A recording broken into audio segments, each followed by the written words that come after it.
El libro del periodista Julián Martínez no solamente en lo interno deja claridad sobre los abusos que se cometieron desde los servicios de inteligencia gobernados por el presidente de la República, sino además que aporta una información valiosísima sobre cómo los servicios de inteligencia tuvieron el propósito y ejecutaron ese propósito criminal de adelantar acciones de inteligencia en otros países, como en España, por ejemplo, donde se adelantaron labores de inteligencia muy precisas, muy orientadas en el mismo propósito de perseguir opositores, críticos y enemigos políticos del gobierno.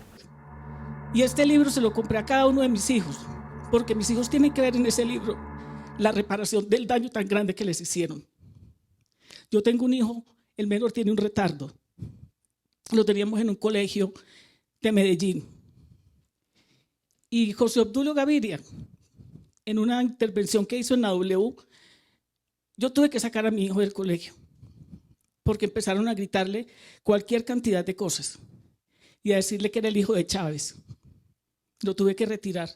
Obviamente que mi hijo no era el estudiante de 10, porque tiene un retardo, pero me lo humillaron públicamente por radio. Han hecho lo que les ha dado la gana. Y por eso este libro es tan supremamente importante, porque nos tiene que reparar. Pero sobre todo le tiene que enseñar a este país que ser de la oposición no es ser terrorista, que buscar la paz no es ser aliado de las FARC, que tener el derecho a disentir no es solamente el de ellos, es el de todos nosotros y de todas nosotras. Y este libro tiene que servir para recuperar el músculo democrático de este país. Entonces yo pienso que a través del libro, cuando tú lo estás leyendo, cuando la persona lo está leyendo, empieza a entender paso a paso cómo esa información que se iba recogiendo se iba transformando en un arma poderosísima para neutralizar agentes de la corte, fiscales, personas defensoras de derechos humanos o opositores del gobierno de turno. Era neutralizarnos de una forma que no había que matarte, no había ni siquiera que hacerte un atentado, simplemente te podían neutralizar con los recursos económicos, te podían dañar tu vida familiar, sacando las cosas íntimas, en fin, te podían volver nada a tu vida de una forma muy sutil. Bueno, es bien preocupante que una agencia de inteligencia utilice sus equipos para interceptar ilegalmente las comunicaciones, y doblemente preocupante que empresas telefónicas se comprometan con el DAS en actividades ilegales para entregar la información sobre las llamadas que se hacen, sobre las que salen y posiblemente incluso de sus contenidos. Así que es alarmante la información y creo que las autoridades colombianas deben tomar cartas en el asunto. Todo el tema de las chuzadas fue todo un engranaje, un entramado de mayor envergadura.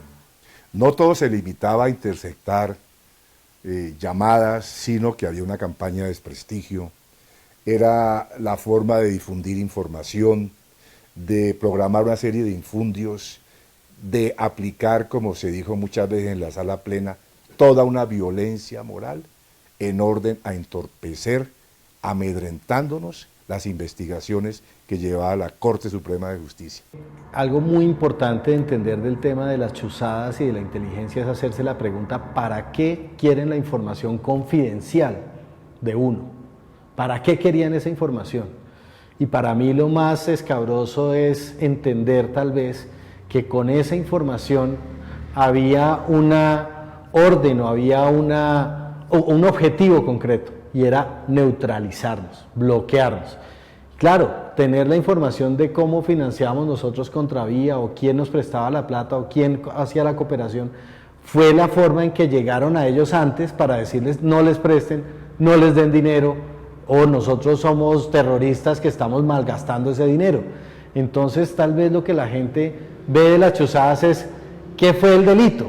Pero lo que no se preguntan es, más allá del delito, es cómo se usaba la material de las chuzadas para aniquilarte moralmente o económicamente. No es un secreto, es una verdad palmaria que en Colombia se montó toda una empresa criminal contra los jueces, contra la Corte Suprema de Justicia y demás personas que he citado, solo por una razón, porque la Corte, guardando el debido proceso, con valor, empezó a adelantar las investigaciones de algunos políticos, vinculados con los paramilitares durante el gobierno del expresidente Uribe Vélez. Toda una empresa criminal, como en su momento lo calificó la Fiscalía General de la Nación.